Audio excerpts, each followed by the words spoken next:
Voltamos, gente! Voltamos com o Chupim. Eu, Bebe, ele, Bartô, ele, Alessandro Lobianco, nosso trio. Agora vai ter a honra, a oportunidade de entrevistar o primeiro de uma série de vários que a gente conta aí, se Deus quiser, de entrevistas a pré-candidatos à presidência do Brasil. Senhoras e senhores, vamos receber agora ele, Ciro Gomes! Aê! Que homem lindo! Opa, você é mais bonito ao vivo, velho! Tudo bem, Ciro? Prazer. Bem-vindo. Olha Senta, que por favor. beleza! Cara, seja bem-vindo. Roupa nova. É!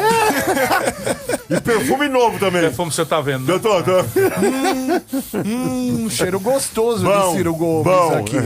Ciro, bem-vindo. Você, cara, é advogado, escritor, Professor. jornalista, professor, pré-candidato. Você prefere ou apenas Ciro Gomes? Como ele chama? Ciro, eu prefiro Ciro. É Muito mais bem. seguro. Mais seguro. Mais seguro. Tem eu. Ciro, essa entrevista aqui, ela é de uma total imparcialidade. A Metropolitana, ela é uma rádio imparcial, mas preocupada com o futuro do nosso país, né? Uma audiência jovem muito grande, somos primeiro lugar de audiência, e a gente quer saber um pouquinho de você ao longo da nossa entrevista, o que realmente você tem aí para ajudar a gente a melhorar o nosso país cada vez mais. A gente tá vindo de um momento de pandemia, descrença total em muita coisa, e a gente espera aí você passar o que você pode nos ajudar caso seja eleito aí em outubro. Vamos começar então com Alessandro Lobianco. Alessandro. Prazer, Ciro. Prazer, Alessandro. Pergunta que eu começo é uma pergunta que eu acho que preocupa muitas pessoas, porque ela não depende tão necessariamente de uma parte técnica, mas de uma parte sentimental. Como despolarizar essa divisão que há hoje no Brasil entre direita e esquerda, que a gente sabe que entrou pro seio familiar, entrou pro seio das amizades, entrou pra educação, entrou pra... Parece que é uma catástrofe essa polarização. Como juntar e manter as pessoas juntas, ainda assim com ideias diferentes, para que o Brasil siga adiante? Essa é uma das minhas maiores preocupações hoje, porque o Brasil não tem solução se nós continuarmos desse jeito, falando só para nossas bolhas, enfim. Mas deixa eu cumprimentar, né, Bebe, obrigado pela gentileza, pela hospitalidade. Eu conheço a tradição do programa, né, Chupim, e sei da isenção da Metropolitana, eu quero agradecer o privilégio. Alessandro, um abraço a você. Bartô, Sou eu. que é xará do Bartô Galeno. Exatamente, isso mesmo. Eu sou chegado nessa música aí. Aí, então, né? bom. Bom, veja, só tem um jeito da gente tirar isso, é trocar o método do debate. Nós estamos nesse momento, né, saindo de uma situação que basicamente é a seguinte: o que aconteceu com o Brasil? Bolsonaro não caiu de Marte, ele nasceu por um fenômeno complexo que eu tenho humildade para tentar entender, usando a minha experiência e a minha profunda intimidade com o povo. Grande, eu tenho uma história de 40 anos. Quando tem gente que se apresenta, eu sou o novo, não, eu sou o mais experiente de todos, né?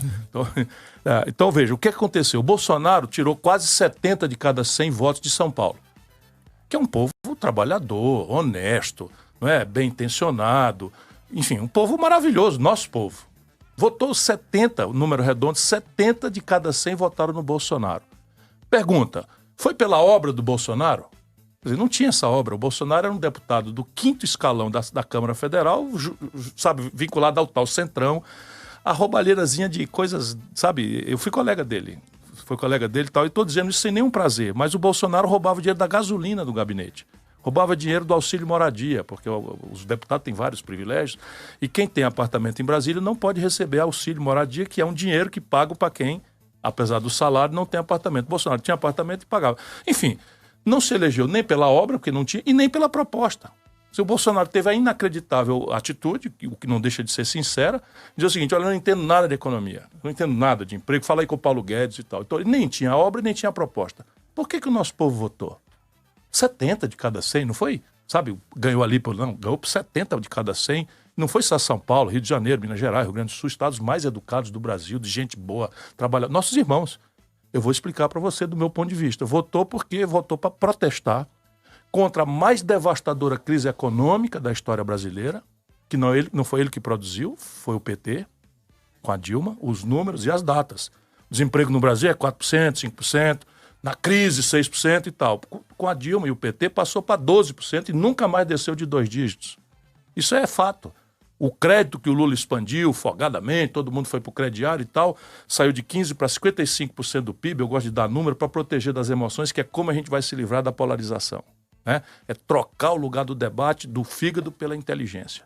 Do coração, da paixão, do ódio, que são normais na obra humana, pela inteligência. Política não é lugar de paixão nem de ódio. Nunca foi boa conselheiro. Onde aconteceu, deu coisa ruim. Para não falar aquela palavra que começa com M e termina com A, né? Que a gente não pode falar isso depois que vira pré-candidato. Não, merda pode. Merda pode. Merda pode. Foi ele que falou, foi o Bartô. Né? Merda pode. Não, vai VDM. VDM se a gente não desarmar essa bomba. Então, veja, a crise econômica profunda, 77 de cada 100 famílias endividadas, recorde na história.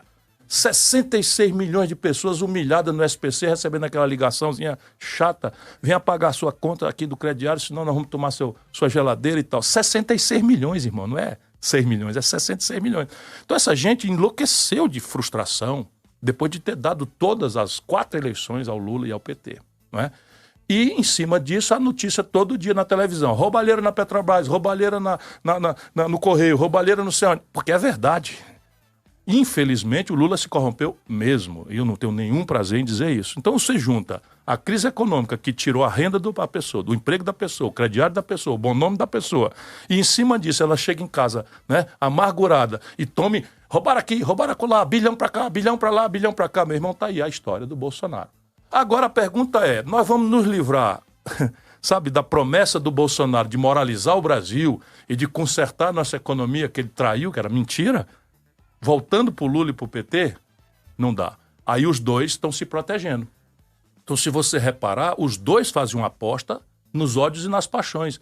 Então, pro petista médio, o Lula pode bater na mãe, andar pelado na rua, chamar Jesus de palavrão, Lula.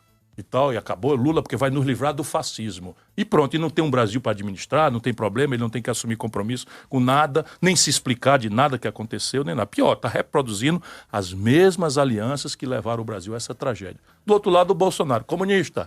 Então, qualquer pessoa que diz assim, olha, eu estou preocupado com os pobres, comunista, é comunista. Hoje ele fez um discurso meio maluco, diz que o Brasil está com um inimigo interno, que vai cuidar de tirar a nossa liberdade. Terrorismo. O presidente da República, que devia trabalhar para pacificar o país, aposta todo dia confusão, abre confusão e tal. Então, os dois se apoiam, porque o Bolsonaro chama o Lula de comunista, o Lula chama o Bolsonaro de fascista. Para se manterem lá em cima. Para se manterem lá, porque na hora que a gente... Isso é uma barragem muito poderosa, muito mesmo, porque todo mundo está sendo obrigado. Você fica aqui, eu colar, é encarnado ou azul, é preto ou é branco, é isso aqui e tal. E eu estou dizendo, aí pessoal, calma, não é por aí e tal. Vai ter chance? Vai. Depende do êxito que eu tiver, dizer, irmão, vamos discutir o problema, obriga o Bolsonaro a explicar o desemprego, o que é que ele está fazendo, obriga o Lula a explicar o desemprego, o que é que ele está fazendo, como é que eu vou botar comida no prato das pessoas, porque isso é o que se trata. Sabe, essa disputa ideológica, odienta, de paixão e tal, só vai dividir o Brasil, do jeito que já está dividindo. E o Brasil dividido não tem saída. Boa. Você que está ouvindo aqui a Metropolitana, hoje Ciro Gomes aqui, pré-candidato à presidência da República. Quando é na convenção do partido que você vira candidato? Isso, vira candidato, vai começar agora, a minha vai ser dia 20... Dia 20 vai ser em Brasília. Bolsonaro vai fazer dia 24 no Rio de Janeiro, Lula vai fazer dia 21 aqui em São Paulo. E a Simone Tebet eu não sei ainda. Gente, olha, todo mundo com perguntas, eu com muitas perguntas, eu Bartô tenho uma, também. Mas antes, cara, a gente vai com perguntas do nosso público. Boa. A gente quer saber. Eu queria antes falar, você que tá ouvindo a Metropolitana, se você quiser visualizar esta entrevista aqui também, entre no canal Chupim do YouTube. É importante, quando você entra, já dá uma curtida, se inscreva no nosso canal Chupim do YouTube. Chupim. Vamos para a primeira pergunta do público. Rola aí a primeira. Meu nome é Guilherme, eu sou, na verdade, de Campinas, mas atualmente moro aqui em São Paulo. E eu queria saber do nosso candidato aí o seguinte: o presidente atual, ele aboliu a contribuição sindical obrigatória para os trabalhadores, né? E o candidato Lula, ele já declarou que se ele for eleito, ele vai voltar com essa obrigatoriedade sindical. Eu gostaria de saber do candidato Ciro o que ele acha sobre a contribuição sindical, se ele é a favor da obrigação do trabalhador de pagar essa contribuição ou se ele vai manter como facultativa e o que ele acha dessa contribuição sindical. Obrigado, gente. Galera do Chupim, adoro o programa de vocês, ouço todos os dias. Um abraço para vocês. Valeu. Obrigado. Olha, Guilherme, eu primeiro quero dizer, eu sou candidato, né, e pré-candidato agora, mas vou ser candidato, que o Lula não está falando a verdade, infelizmente. Por quê? Porque o PT e a CUT sempre foram contra a contribuição sindical. Por uma razão correta. Quer dizer o seguinte, se eu quero ser sindicalizado, e o meu sindicato é uma coisa importante para mim, então eu contribuo porque quero, não porque a lei manda eu contribuir. Então essa sempre foi a grande discussão da CUT com as outras centrais sindicais, enfim.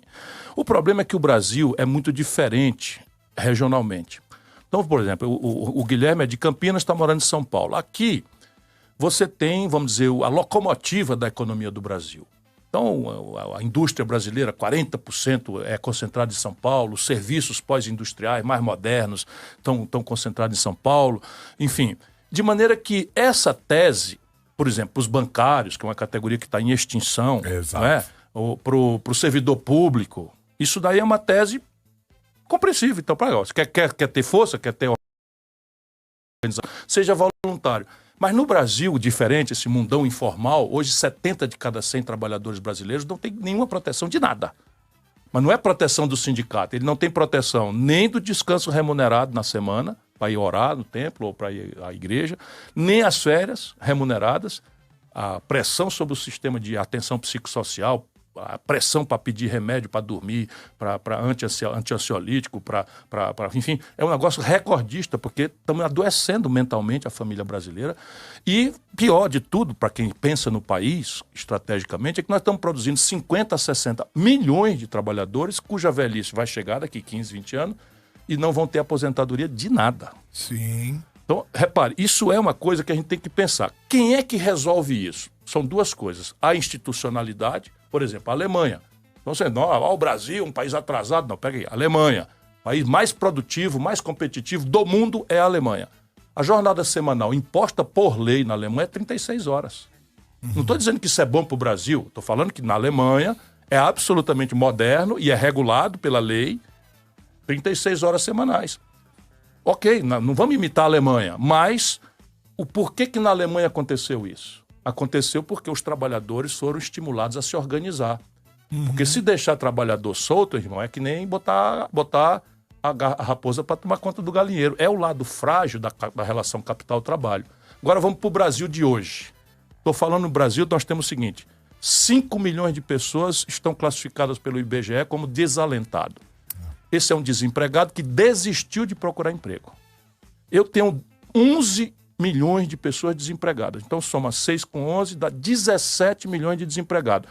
Qualquer trabalhador que numa fábrica aqui, que ainda não fechou, botar a cabeça, patrão, eu preciso ser tratado com respeito, o cara vai ser demitido e tem uma fila de 1.000 trabalhadores desempregados na porta pedindo.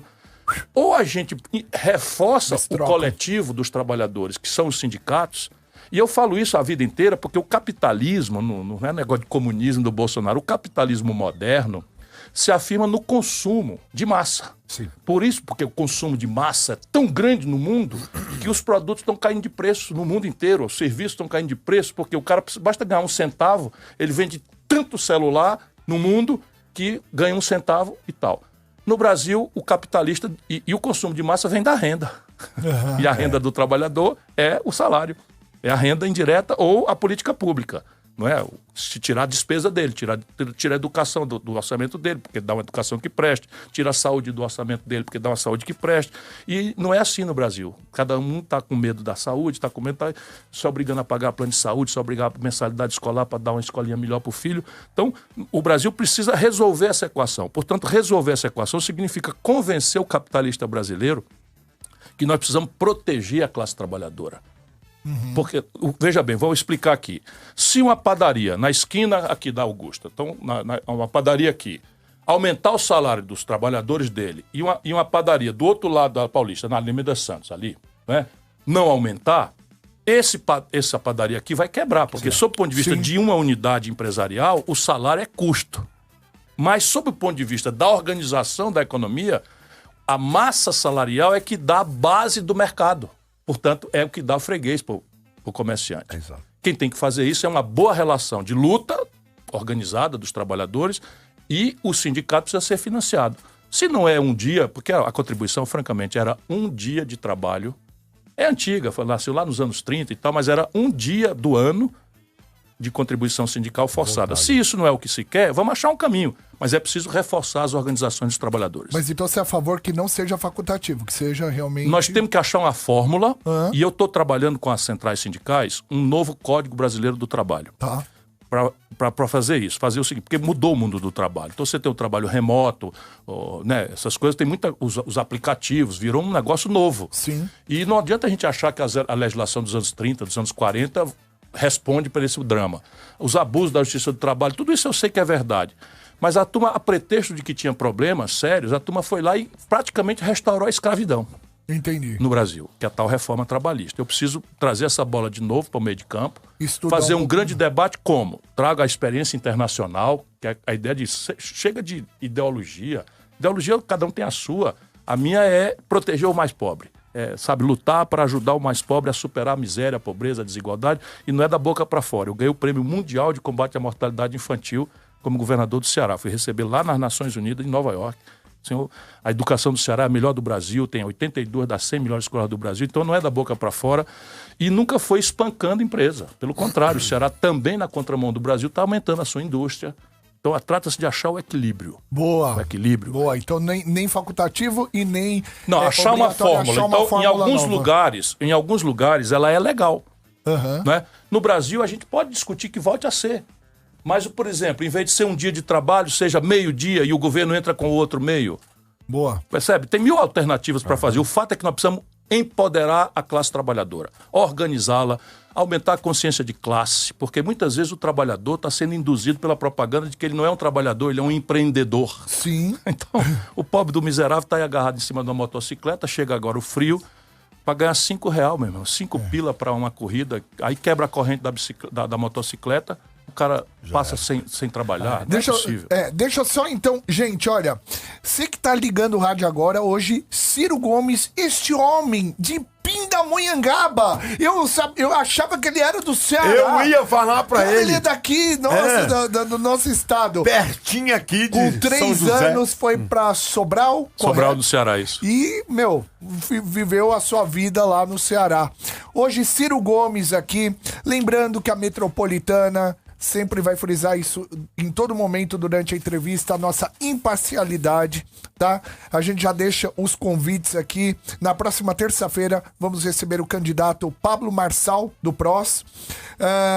E estendemos o convite a Simone Tebet, do MDB, André Janones, do Avante, Jair Bolsonaro, do PL e Luiz Inácio Lula da Silva, do PT, tá bom? Vamos tocar uma música aqui na Metropolitana e a gente continua no canal Chupim do YouTube, hoje com Ciro Gomes. Vai lá. Já a gente volta também na Metropolitana, a gente vai saindo e voltando da rádio. O Rodrigo me explicou. Manda. Ciro, eu tenho 56 anos de idade e eu acompanho as eleições desde as diretas, enfim, desde que mudou o processo. E agora está acontecendo uma eleição muito mais de coração do que propriamente de plano de governo. Não se fala em plano de governo. Ninguém discute isso. O que está acontecendo? Virou realmente uma guerra de empatia, de coração? Não se pensa mais no futuro? Qual é a ideia? A ideia básica é essa. Como você tem a polarização, ela é basicamente ideológica e sentimental. Não necessariamente só ódio, também paixão. Então eu estava dizendo, se o Bolsonaro bater na mãe, chamar Jesus de palavrão, a turma ali, os 10, 12% do núcleo duro dele, mito, porque tinha que bater na mãe, porque não sei o que, inventa uma coisa, e relativiza até a própria realidade. Os dois, então, estabeleceram uma espécie de código de conduta, em que eu, por exemplo, fui para a rua, assinei 4 pedidos de impeachment, na representação à Corte de Haia contra o Bolsonaro, o Lula não assinou nenhum. Lembrando que o Lula assinou o pedido de impeachment do Fernando Henrique, assinou o pedido de impeachment do Itamar Franco, só para você ter uma ideia. Eu fui para Paulista aqui, não sei o que e tal, o Lula mandou a turma agredir, nunca mais houve nenhuma manifestação. Por quê? Porque se a gente for para um debate sobre futuro, evidentemente o Lula não tem resposta. O Lula está perto dos 80, 78 anos, parou no tempo e no espaço. E o Bolsonaro também não pode discutir futuro. Então ele tem que discutir a negação que deu vitória para ele, que era a negação do PT. E essa força o PT não sabe, mas está viva. Como é que eu apuro isso? Eleição municipal no ano passado. Um ano e meio atrás, houve eleição municipal, o PT levou uma surra em todas as capitais.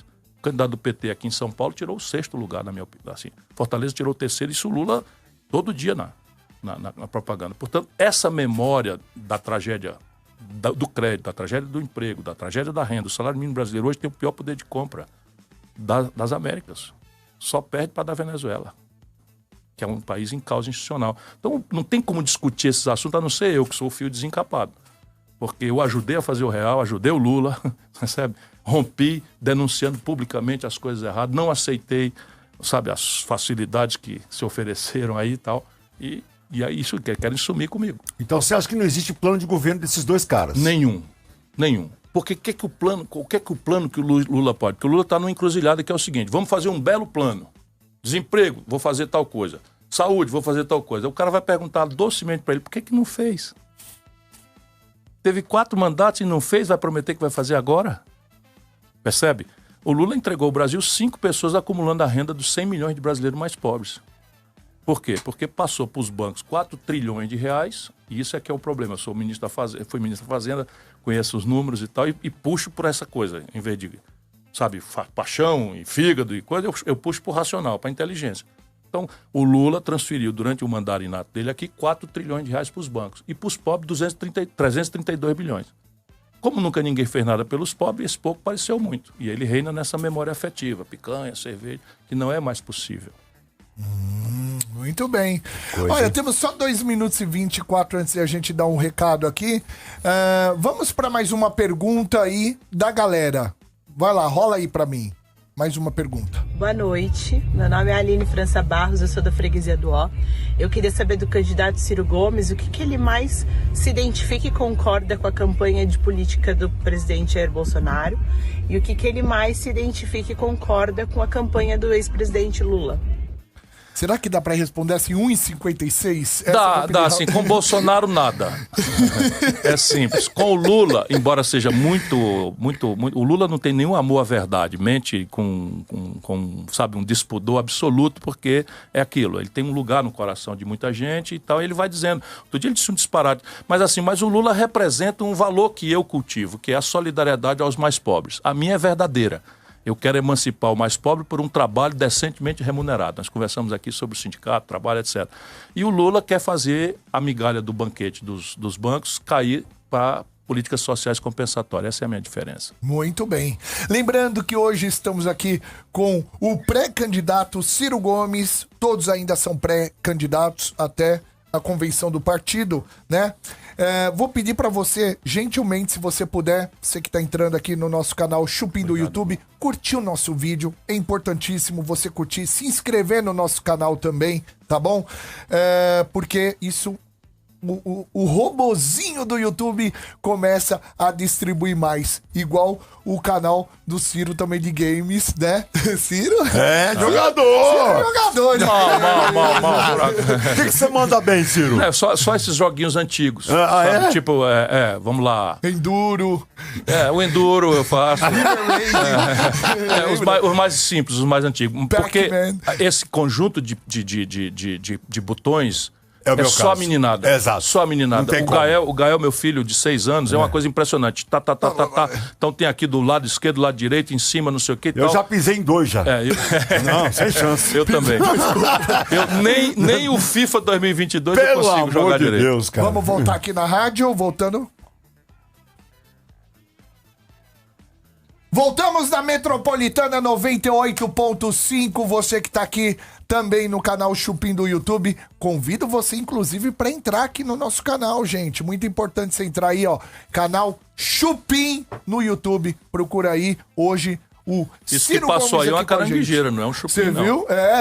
O chupim é um pássaro, né? Não, Mas não. passa... Bom, aqui só pode ser chupim, é uma espécie de cupim. Olha lá, é uma aranha. Essa ali é uma caranguejeira. Gente, agora eu quero dar um recado rápido aqui. Você que procura uma clínica, você que está passando num momento por impotência sexual, ejaculação precoce, falta de libido, ou simplesmente passou de uma certa idade, o testosterona caiu, né? Isso acontece, isso é normal. A primeira dica que eu te dou é que você precisa procurar um profissional médico com CRM, alguém que realmente vai te ajudar. A especialidade é um andrologista. Isso. Eu indico a clínica Upman. Lá eles têm uma estrutura maravilhosa para atender você. São todos médicos andrologistas.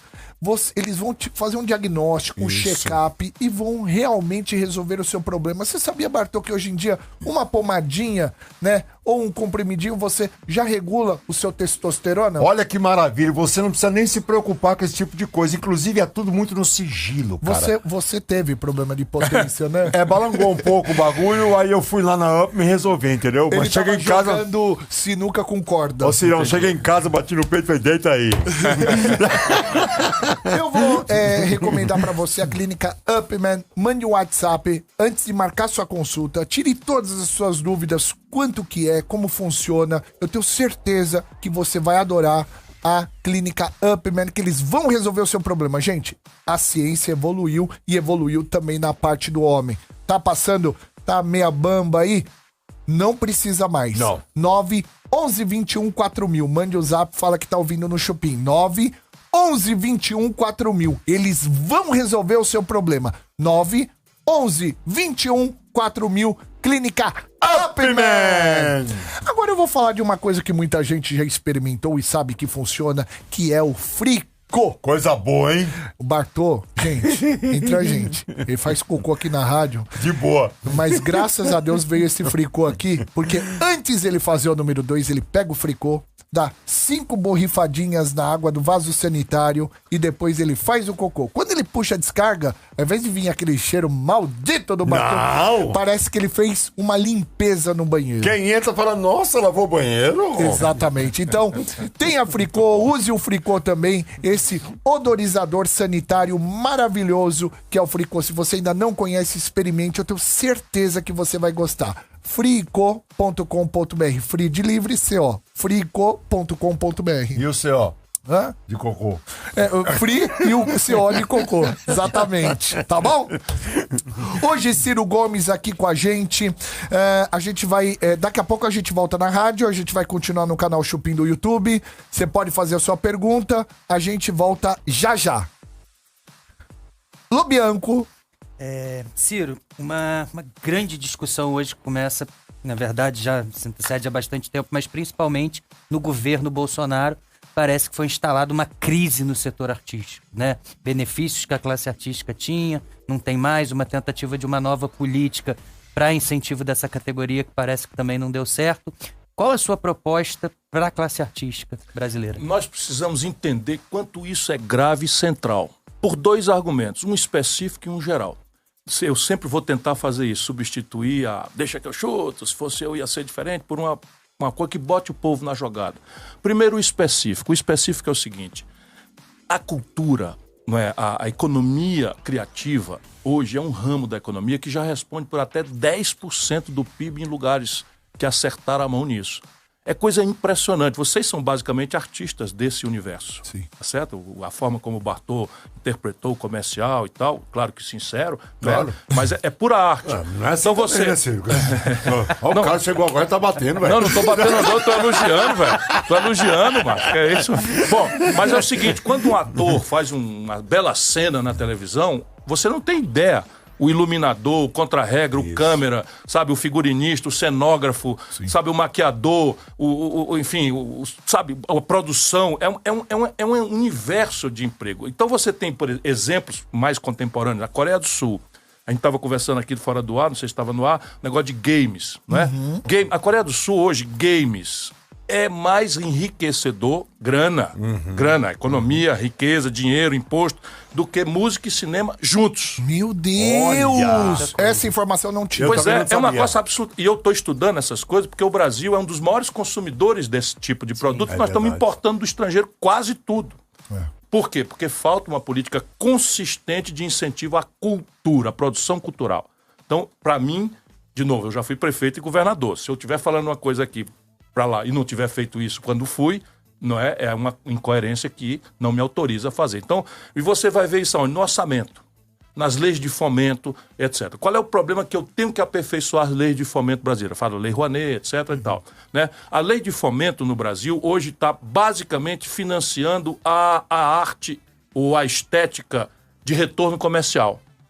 Então, você tem um belo do musical e tem que financiar, não tem que ter medo disso, tem que ajudar. O Bolsonaro fica desmoralizando isso porque a maioria dos artistas, de forma meio descuidada, é tudo Lula e tal, não sei o quê, esses mais exibidos e tal, e fica todo mundo meio aborrecido, né? Ainda ontem eu levei uma pancada gratuita do Paulo Coelho, que é um cara que eu sou fã. Eu disse, pô, Paulo Coelho, pra que me humilhar, não sei o quê e tal. E ele pediu desculpa hoje, tá bom, Paulo Coelho, eu tô aceitando a desculpa. Mas, enfim, é porque eles são muito descuidados, porque é uma questão de classe. É uma certa preguiça, sabe? Você, para votar no Ciro Gomes, você tem que se explicar, os caras vão em cima, como é que pode o fascismo? Que é aquela história do ódio. Mas a maioria mais silenciosa já está entendendo que isso está errado. Isso também tem a ver com os intelectuais. Então, o financiamento da cultura tem que ser, que é a minha prioridade, tem que ser aperfeiçoado aquela expressão de cultura popular que ainda na origem não tem retorno comercial. Olha, eu estou vindo da periferia, a minha escola é a periferia, eu conheço muito. Ainda ontem eu tive aqui no Capão Redondo, no Ferrez, lá no belo de um podcast, uma vista da favela, uma pintura. Pois bem, aquilo ali, o hip hop, o grafite, é uma explosão de vitalidade cultural que acontece sem espaço, sem fomento, sem retorno. E um escapa, o Falcão do Rapa saiu e tal, e você vê o extraordinário. Eu tenho vivência nisso, então a ideia é aumentar o recurso para esse lado específico e aperfeiçoar as leis de fomento para estabelecer uma fração importante disso para financiar a cultura de não retorno comercial. A gente está falando de editais, seriam... Sim, editais que sejam direcionados para a cultura popular de não retorno comercial, inclusive o experimentalismo estético.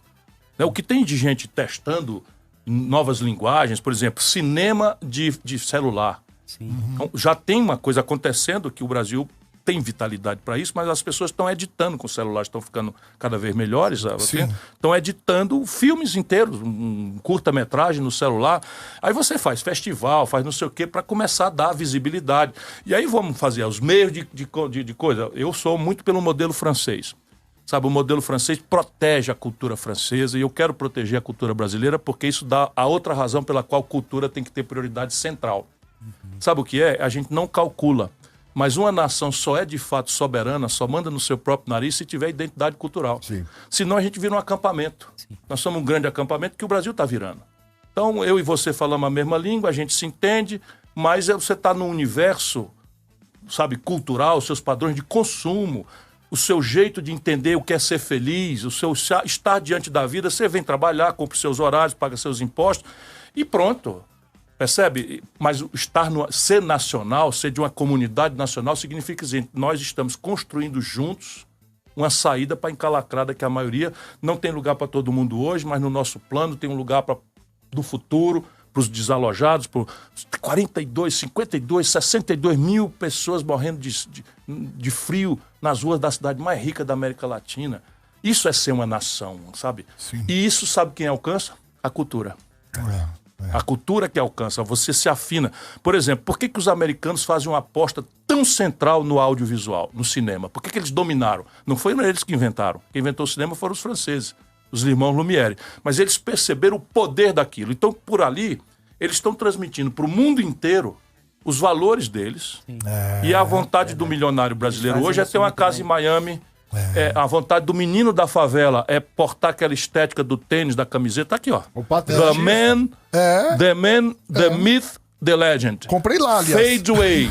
Ó, percebe? Isso aqui é descuidado. Mas isso aqui veio por quê? Porque essa estética é a é a legal, porque o cinema mandou dizer. E o patriotismo, né, Ciro? Que o americano joga na cara. Joga pra valer, mas a pátria pra eles é uma coisa utilitária. sabe? A pátria para eles é uma coisa seguinte, eu morro pelo meu país porque o meu país mata por mim.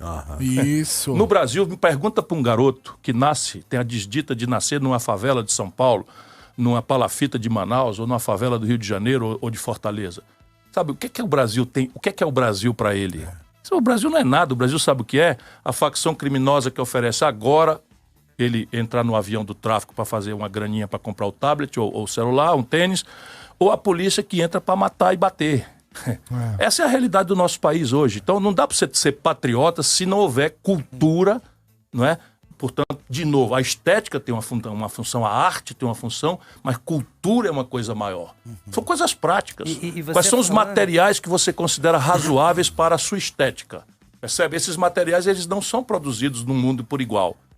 Então, no Ceará da minha geração, de garoto, o tchan, né, nós éramos meio revolucionários e meio hippies e não sei o que e tal, a gente entrava no movimento estudantil, eu sou 64, quer dizer, 10 anos na frente dele e tal, mas ele pegou um restinho disso. E era bonita a sandália de rabicho, de sola. Sim. Era bonito e tal. De pneu? De pneu que eu fazia para complementar a minha renda. De repente isso não é mais moda. Por que não é moda? Porque a estética associada ao consumo impôs o padrão americano de consumo. Então é muito mais importante do que se supõe só o fomento à cultura. E é nessa visão que eu dou centralidade. Eu vou deixar com vocês um livro que pensa sobre essas coisas todas aqui. Bacana, muito bem. Bacana. A gente vai voltar aqui na Metropolitana 98.5. Aliás, a galera tá mandando pergunta de vídeo pra caramba. A gente não vai conseguir colocar todas. Eu vou tentar ser mais rápido na resposta. A gente tinha que ter o Ciro aqui por umas 3, 4 horas. Se o Lula não vier, o Bolsonaro não vier, chama de volta que eu venho. Eu substituo a serviço deles aqui. Os caras querem escapar, rapaz. Eles querem escapar, não querem ver se bem vai ganhar a presidência da República na lambança. Não, vai não. É verdade. Então eu tô me propondo assim, quem ele não vier, o horário, eu topo chamar que eu substituo. Eu vou fazer uma pergunta bem direta a respeito exatamente disso agora, quando a gente voltar em 98.5. Lembrando que eu peço a você, curta o nosso vídeo. Quanto mais você curtir, mais engajamento tem dessa entrevista. Então, curta o nosso vídeo. Vamos lá?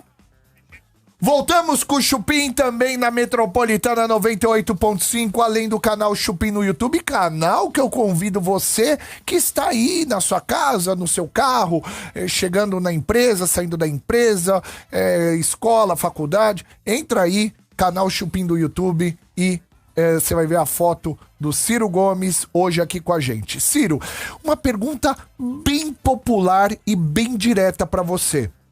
Por que em outubro eu, ao invés de votar ou no Lula ou no Bolsonaro, eu devo votar no Ciro Gomes? Por quê? Marcelo, eu digo a você, lamentando, mas eu digo a você que o único que tem projeto para o país sou eu. Eu digo lamentando, porque nós devíamos socar projetos.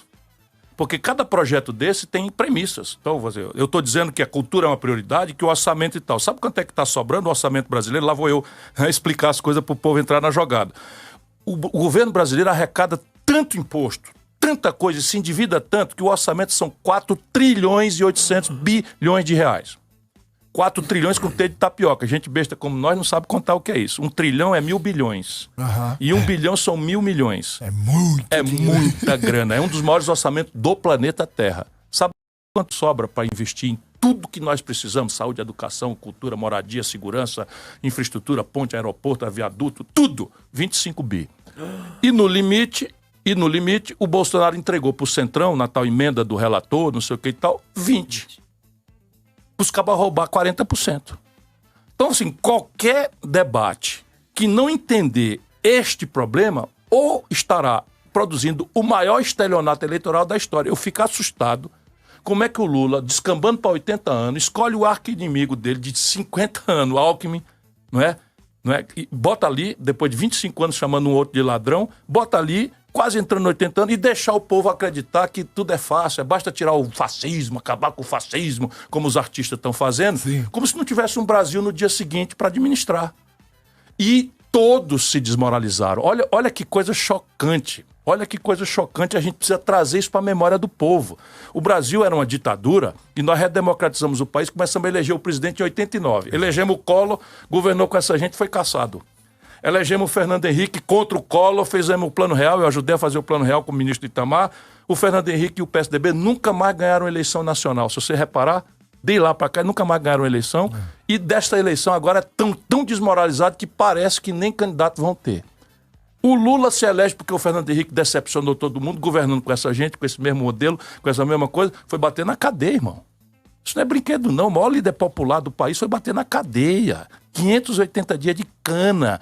E o tribunal só descobriu que o lugar errado de julgamento. Eu fico rindo para não chorar que não era Curitiba 5 anos depois, que é um problema grave da magistratura brasileira e tal. Depois entrou a Dilma.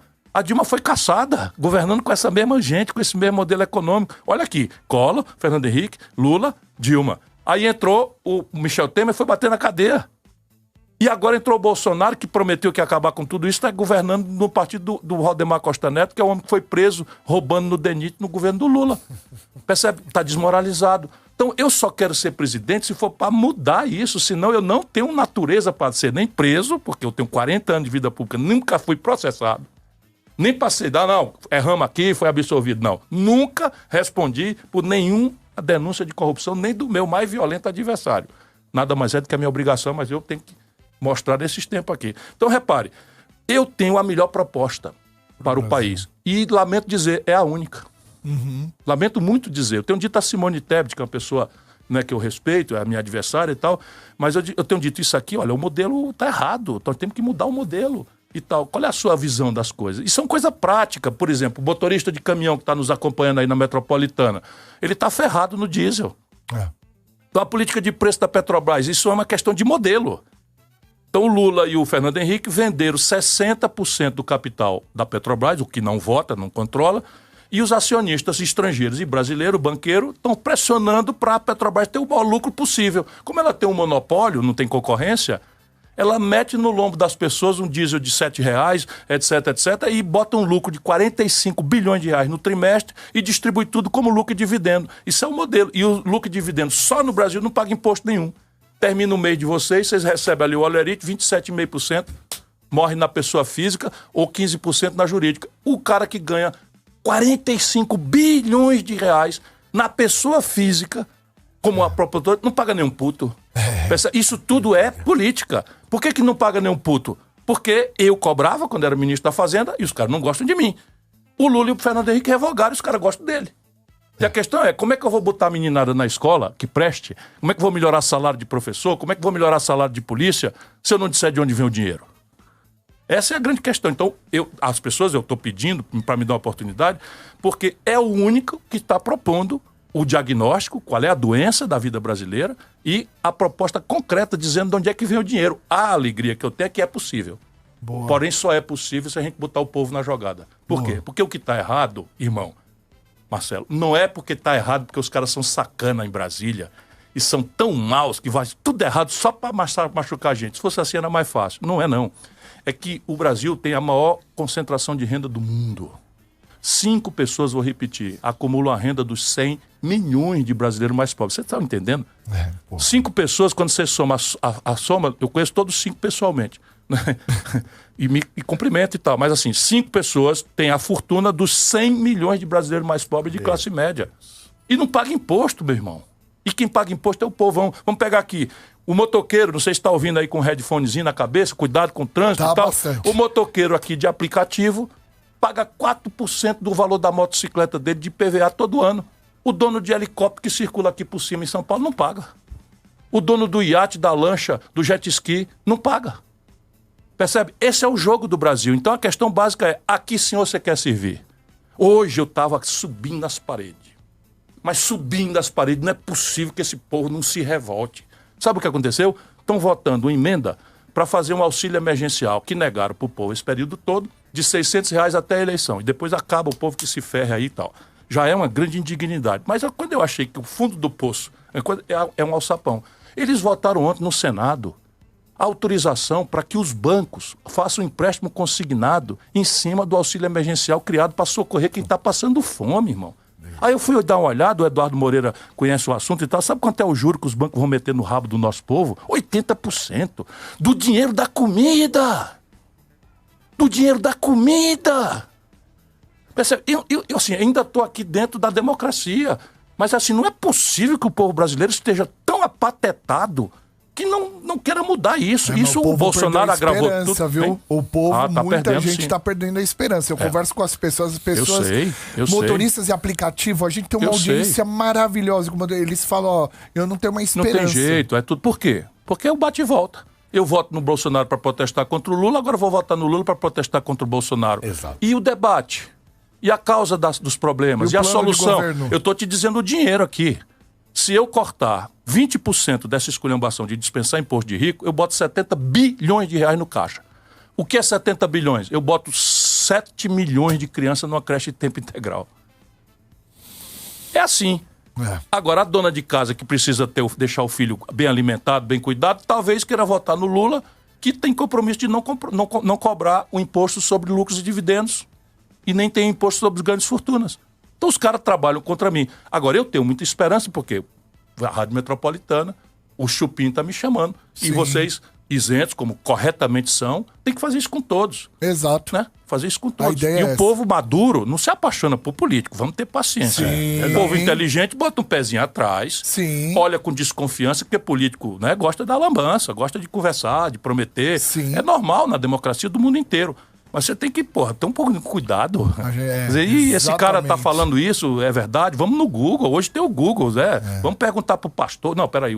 Algumas vezes estão metendo religião na política brasileira. Bom, enfim, é um desastre.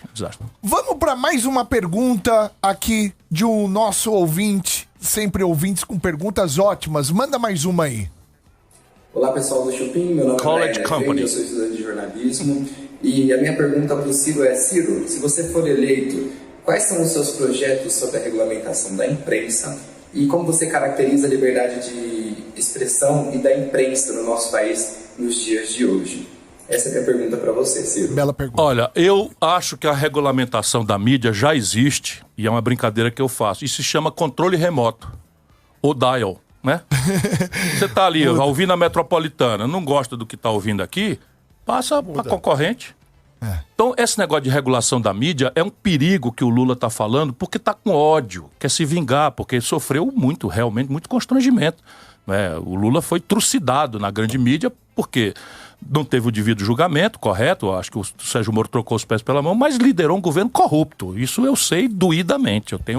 Eu vi de perto, denunciei para eles. Olha aqui, estão roubando na Petrobras R$1 bilhão de contrato sem licitação, entregue para a empresa Manchester do senador Lício Oliveira. Isso aqui, então, olha, estão roubando em Furnas, o Eduardo Cunha que você deu Furnas está roubando lá. Eu fui pessoalmente. E quando ele engoliu e não falou nada, eu por precaução falei publicamente. Então eu tenho o arquivo, quem quiser, por favor, veja no Google. O Google agora é meu grande parceiro.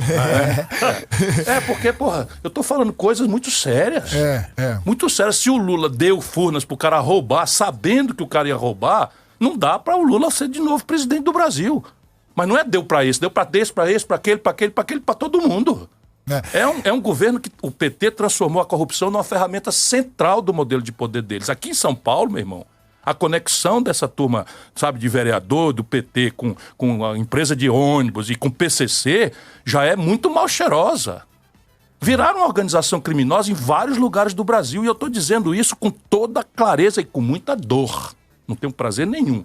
Mas nós não podemos entregar a presidência da República e o governo de São Paulo para essa gente. A não ser que agora a gente quer ensinar para os nossos jovens, para os nossos filhos, que roubar vale a pena. Eu fico envergonhado. Então tá bom, eu passei 40 anos, ministro da Fazenda, comandei a economia do Brasil, fui governador, fui prefeito, fui deputado, ganhei o direito legal de 3 aposentadorias que me dariam quase 100 pila por ano, por mês, 100 mil reais por mês. Não é hoje não, renunciei, nunca aceitei receber. Eu sou um idiota. Não sou. Eu acho, e essa é a minha aposta, que as pessoas vão acordar. Boa, Ciro.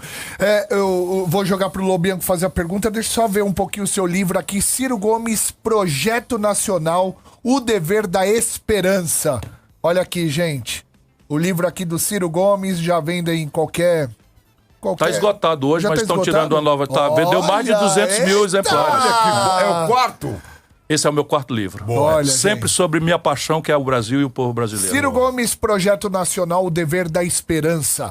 Vamos lá, ainda aqui na Rádio Metropolitana 98.5, Lobianco. Estava observando o Ciro fazer esse panorama de governo desde a redemocratização e parece que para o senhor é uma coisa bem clara que foram discursos que não deram certos, né? Tirando um ponto ali da economia, o plano real, depois uma política assistencialista que também pode ter beneficiado, fica claro para você que foram discursos falhos até hoje, que você não concorda com nenhum deles. É errado eu dizer que hoje sua maior dificuldade seria compor alianças para conseguir força e não depender somente da força de um partido, que a gente sabe que política se faz com alianças. Eu acredito que é isso que o Lula esteja fazendo com o Alckmin. Essa seria a sua não é errado não, você está com a percepção correta. Agora, eu tenho ainda um tempo e muito esforço humilde de tentar articular uma aliança. Entretanto, no Brasil, a gente tem que separar. Uma coisa que é absolutamente sensível e absolutamente necessária para governar é a aliança. Para governar. Para ganhar a eleição, não. Entendi. Repare, o Bolsonaro, que não é um bom exemplo, mas é apenas o último, que todo mundo pode ver o argumento que eu estou fazendo. Tinha um partido que foi inventado na véspera do coisa e tal, e o meu não. O meu tem uma história de 100 anos, tem aí o Getúlio, tem João Goulart, Leonel Brizola. Né? É uma história que eu estou em cima de ombros muito altos, a minha responsabilidade é muito grave e tal. Mas no Brasil, felizmente, por um lado, o presidencialismo permite uma eleição plebiscitária em que o povo, independentemente, sabe, de alianças e tal. Para governar, entretanto, não é possível. Então, essa é a diferença. Quando eu condeno as alianças, eu não condeno porque sou contra a aliança. Não, eu sou um velho político, experimentado político. No Ceará, a minha aliança tem 11 partidos. Da esquerda à direita. Por quê? Qual é o cimento aqui? É um projeto que está produzindo resultados, tem etapas. Olha para trás, deu certo, avalia. Olha para frente, tem plano, tem meta, tem orçamento. Todo mundo participa, todo mundo pode criticar e tal. E é como eu governei a vida inteira, sabe? Partilhando, inclusive, com a oposição. Porém, agora, o que é que eu estou fazendo? Pobre e orgulhoso. O que é que eu estou fazendo? Eu quero proteger as ideias, falar com liberdade o que eu estou falando aqui. Pô, roubou, partido tal, e não sei o quê, papapá e tal, porque é verdade. Tentando o quê? Uma cumplicidade com o povão. Imagina, idealmente, é o meu sonho, eu acordo todo dia achando, agora deu, agora vai funcionar. Está funcionando. Já tem aí 14 milhões de pessoas declarando que vão votar em mim, isso é gente pra cacete. Eu seria unanimidade na Espanha, só para você ter uma ideia, 14 milhões de pessoas já me dariam a presidência da Espanha. Não é o e tem tempo para conquistar bastante. Então, mas assim, todo dia eu estou fazendo o que eu posso fazer. Acordo cedo, não ando de jatinho, de empreiteira também. Vou daqui a pouco, o partido vai alugar um para poder ter mais agilidade, mas agora tudo é o meu jeito de fazer, para proteger as ideias. Se, vamos lá, vamos supor que daqui daqui 15 dias, 20 dias, eu saio dessas pesquisas aí para 15%. Basta isso.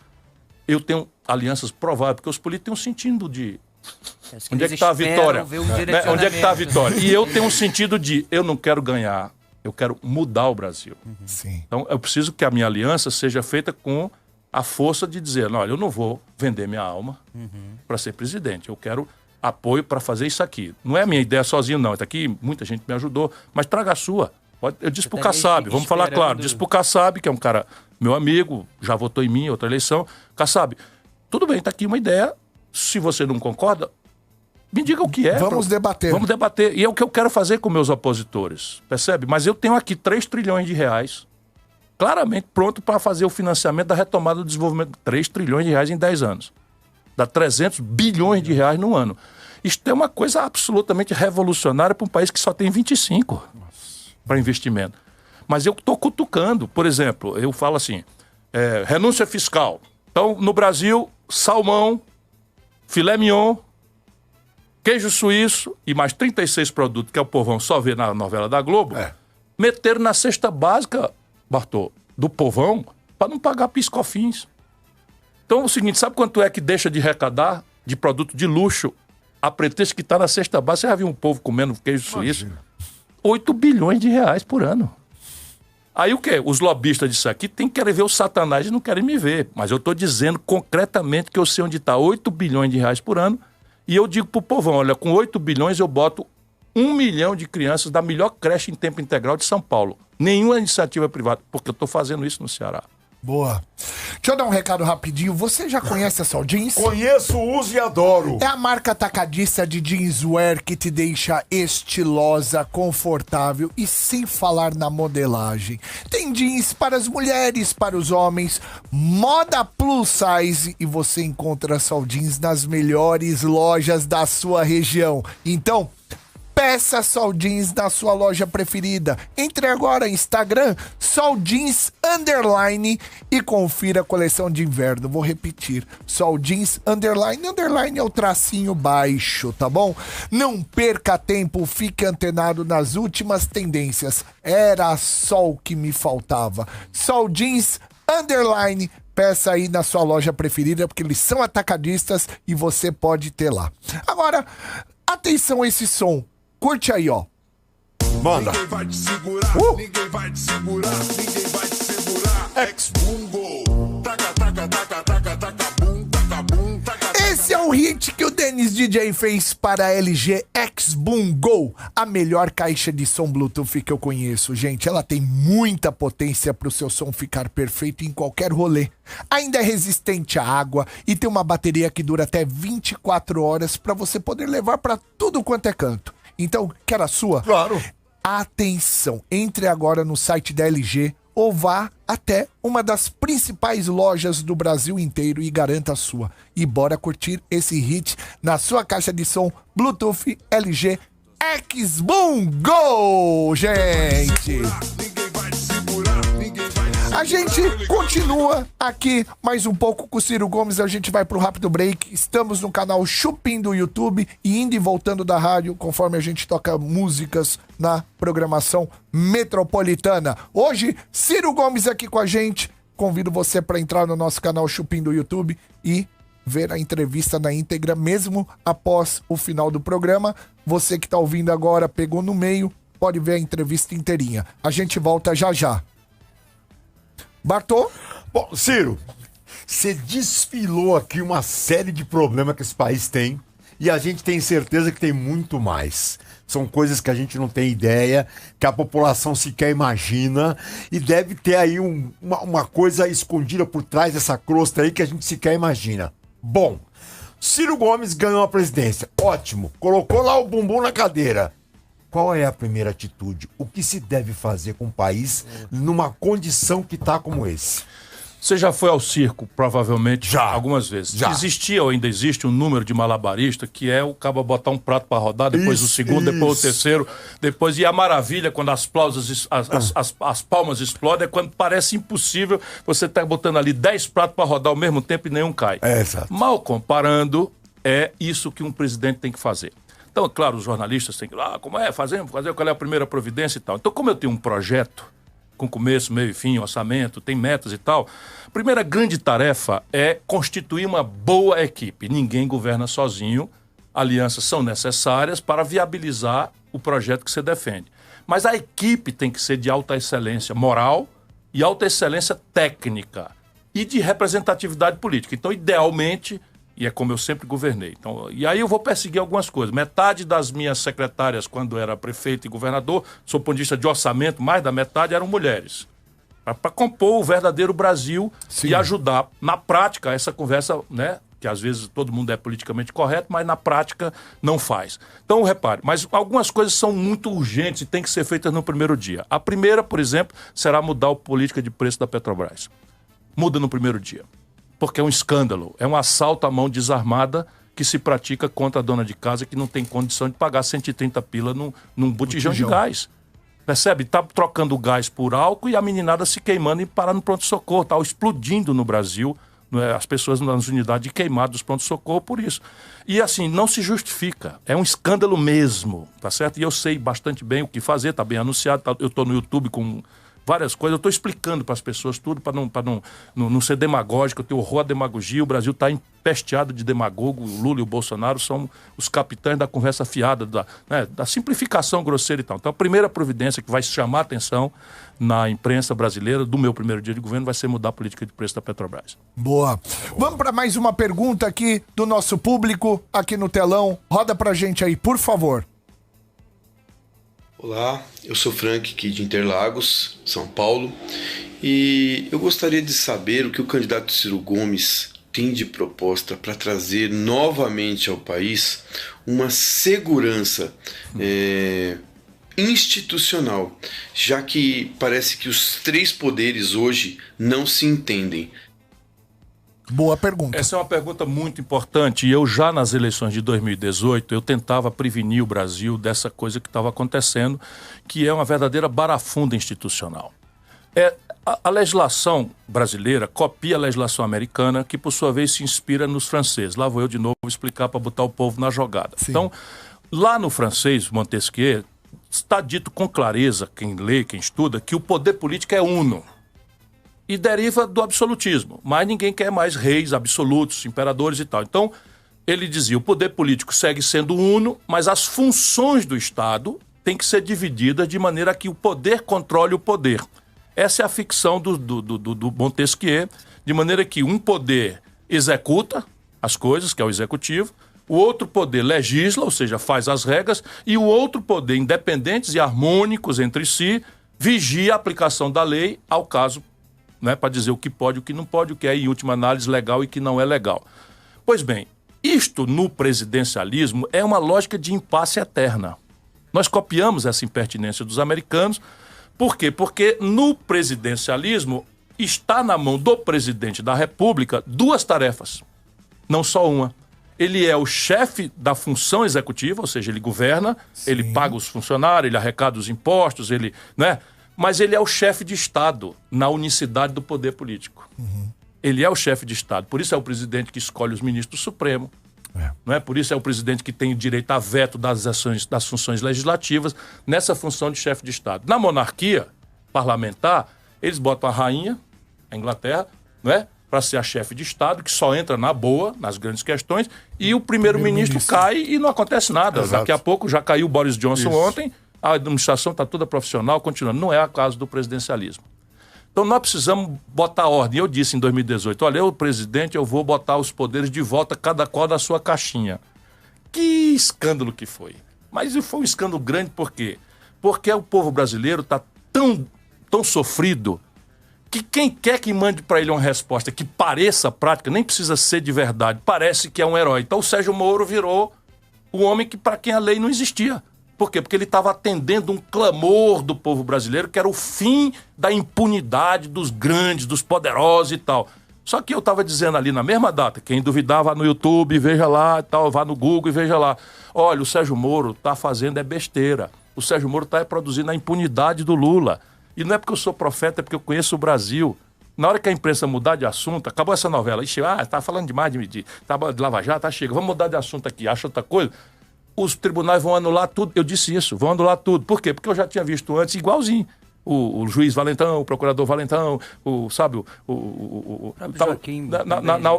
na operação Castelo de Areia e na operação Satyagraha. Tudo interessado em entrar na política. Os caras, o procurador, tudo virando político. Tá aí o Moro candidato, o Daltan Dallagnol, tudo candidato. A gente acaba conhecendo por experiência própria. E aí o presidente da República é que tem como chefe de Estado botar os poderes de volta nas suas caixinhas. Isso é um negócio que se chama autoridade. Não está escrito em manual. É autoridade. Se o presidente não tem filho ladrão, então o Lula tem filho que se envolveu em escândalo, precisa do Supremo. O Bolsonaro está com os filhos enrolados tudo, precisa do Supremo. Aí o Lula quer se reeleger de novo e tal. Precisa aceitar as imposições dos corruptos do Congresso. Aí tem medo de CPI, porque não sei o que e tal. Eu não tenho nada disso. Eu não tenho filho ladrão, eu não quero ser reeleito, eu vou trocar a reeleição minha pelas reformas que o país precisa. Porque no Ceará eu nunca quis voltar. E nunca mais perdemos uma eleição. Pode até ser que seja a próxima. Percebe? Pode até ser que seja a próxima. Mas no Ceará eu nunca quis ser de novo. Saí como o governador mais popular do país, criei uma nova geração de talentosíssimos governantes, tudo classe média, tudo gente boa e tal, e eu fiquei ajudando. Aconselhando, quando fosse o caso, nem mais nada, porque os caras fizeram lá um belo trabalho. É o que eu penso em fazer pelo Brasil. Muito bem. Lembrando que o número do Ciro é 12, viu, gente? Às vezes o pessoal pode ter dúvida Esse é o número do partido. Número do partido para votar no Ciro, né? Sim, mas eu só posso pedir voto depois da convenção. Depois da convenção. Por enquanto, a gente pode falar. Ele não pode. O jornalismo é livre. Então não tem controle da mídia. Porque daquela pergunta tinha história. Então não tem nada que fazer controle de mídia. A mídia brasileira tem deformações graves. Isso me incomoda um pouquinho quando eu ouço esse negócio de controle da mídia. O controle da mídia é o controle remoto. É o dial, né? O botão do dial. Mas veja, isso quer dizer que a gente acha bom? Não. No Brasil, o que se chama mídia nacional, graças a Deus existem as metropolitanas, né? Eu vou ter que só voltar, eu vou ter que te interromper um pouquinho, lógico. Um segundinho. Vamos voltar.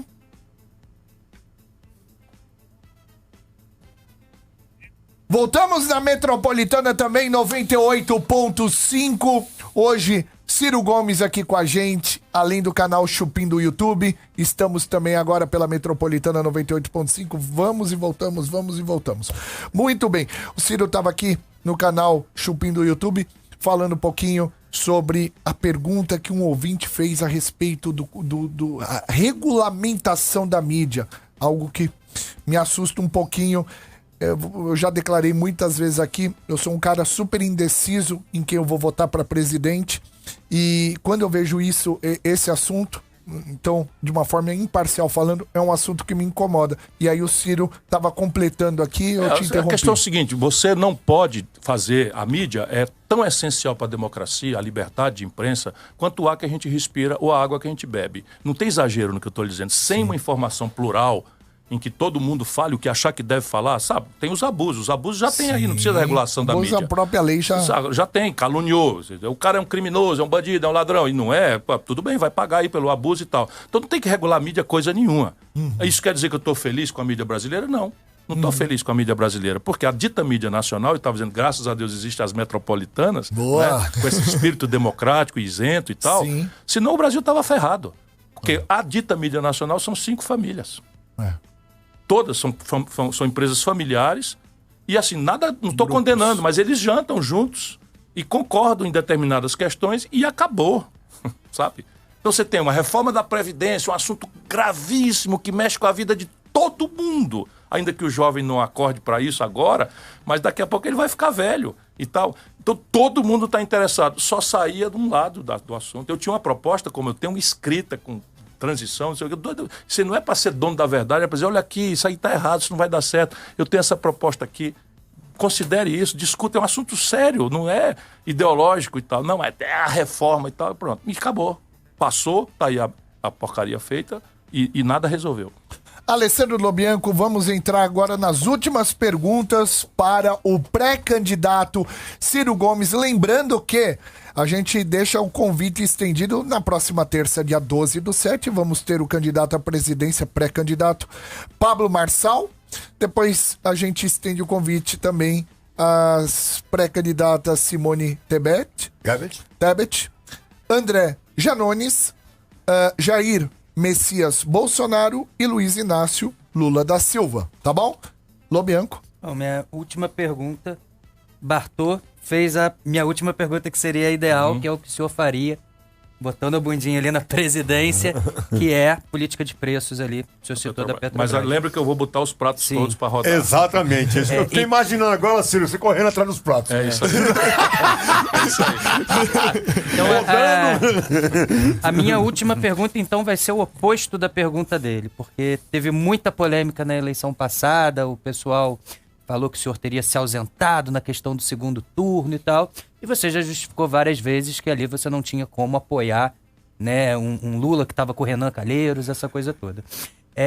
Hoje, se o Ciro não for por um segundo turno, se o Ciro nessa eleição ficar fora, em que lugar que ele estará? Apoiando alguém, não apoiando alguém? Onde estará o Ciro? A única pergunta de todas que vão me fazer, que vocês vão me fazer, que eu vou ser espertinho, sem ter nenhum estilo para isso, é repetir aquela bobagem. Eu estarei no segundo turno. Então, percebe? Sabe por quê? Porque tem milhões de pessoas... Tangente. Não, eu tô saindo pela tangente. Por quê? Porque hoje a grande questão é ter confiança de que esse projeto é viável, é possível.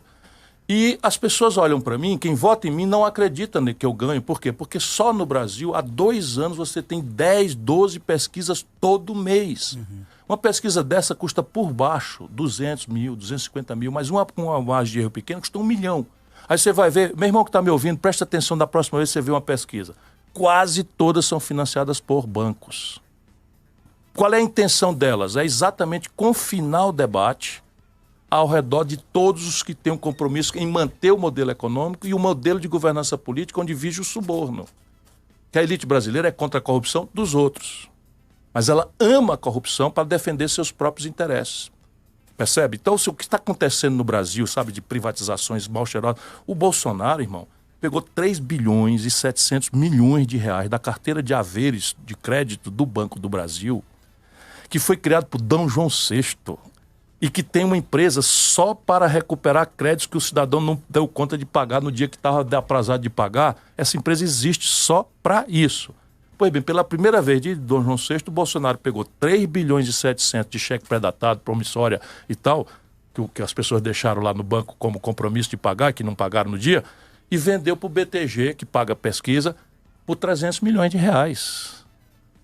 Sabe quem fala sobre isso? Eu e mais ninguém. O Lula anda num jato de alto luxo, um Challenger, de alto luxo. Entra no Google, meu irmão, e vê o luxo que é o Challenger. De quem é o Challenger? Do Plano de Saúde Prevent Senior. Eu vou sair daqui correndo para o aeroporto de Congonhas, pegar o avião da Gol. Percebe? Isto é o concreto. Ou eu sou um canalha mentiroso, ou eu estou falando verdades que você, irmão, que está me ouvindo, precisa processar. E para eu fazer isso, aguentando a humilhação, aguentando, sabe, acordar 4 horas da manhã, dormindo meia-noite, trabalhando, longe do meu filho, não sei o quê, eu tenho que acreditar que isso é o meu dever com o país. Então eu não me movimento porque eu tenho facilidade. Minha campanha é difícil. Eu não sou o favorito. Mas eu tenho chances reais se eu conseguir, sabe, virar uma chavezinha. Meu irmão, esquece a bola de chumbo do passado, dá uma chance para o futuro. E não é um futuro, uma aposta no escuro. Eu trago uma biografia que responde concretamente se eu sou sério ou não sou sério. Eu tenho uma biografia de competência. Desculpa, é muito ruim você ficar falando coisas de si mesmo. Mas eu estou, como quem diz, apresentando o meu currículo, né? E como é que pode você escolher o presidente da sua república deixando por menos? Você imagina a meninada do PSOL agora tendo que explicar a roubalheira de Renan Calheiro, de Sérgio Machado, de Gedel Vieira Lima, com quem o Lula estava e está de novo agarrado hoje. Isso destrói uma democracia. O jovem tem que ter direito de defender um candidato que, pô, esse meu candidato aqui, sabe, se garante. Sabe, se garante. E é isso que eu tenho que acreditar. Agora, eu nunca deixei de cumprir a minha obrigação com o Brasil. Eu sou candidato pela 4ª vez. Sabe, se eu não fosse um cara que ama esse país, eu tinha que botar minha viola no saco. Sabe? E eu tinha desenvolvido algum rancor. Como é que eu posso? Eu sou o melhor, o maioral, e o povo não me reconhece? Não. O povo um dia elegeu o Collor, deixou o Brizola, deixou o Lula, deixou o Covas, deixou o Aureliano Chaves e tal. Ora, mas lá na Bíblia está uma preciosíssima lição na minha fé. Qual seja, no dia que chamaram o povo para escolher entre Jesus Cristo e Barrabás, e o povo, desorientado pela propaganda, votou no Barrabás. Eu estou pedindo ao povo, vamos, sabe, eu não sou só um pecador, né? Mas vamos lembrar disso, parar para pensar. A grande chave é vota com a cabeça. Posso fazer a última pergunta? Eu queria fazer uma também. Mas deixa eu Bora, fazer Faz. Vou ser bem popular agora. Todas as minhas perguntas eu vou para um lado bem popular. Já ouvi pessoas falando assim: se eu votar pro Ciro, a gente tá falando com uma rádio que ela é regional. Sim. Né? Uma rádio aqui de São Paulo. Muitos falam assim: se eu votar pro Ciro, ele vai fazer muito lá pelo Nordeste, pelo Ceará e vai esquecer da gente aqui. Te faço essa pergunta. É vero? Claro que não. O Brasil, a sede da crise brasileira chama-se São Paulo. Por quê? Porque a crise brasileira é de desenvolvimento paralisado. 10 anos sem crescer nada. É de destruição da indústria. É de fechamento, de genocídio do comércio. 6 milhões de empresas no Serasa. Percebe? E o centro dessa crise onde é? São Paulo. Você fez a propaganda da LG, não quis ser indelicado, mas também não é culpa dela. A LG fechou agora. 4 meses atrás fechou a fábrica dela, botou 1.000 paulistas pra rua. Eu tenho uma proposta que eu vou deixar com vocês de reindustrialização do Brasil. Portanto, o Projeto Nacional de Desenvolvimento ele é regionalizado. Ninguém sabe nesse poderoso estado de São Paulo, como eu sei, que há uma miséria nordestina no Vale do Ribeira.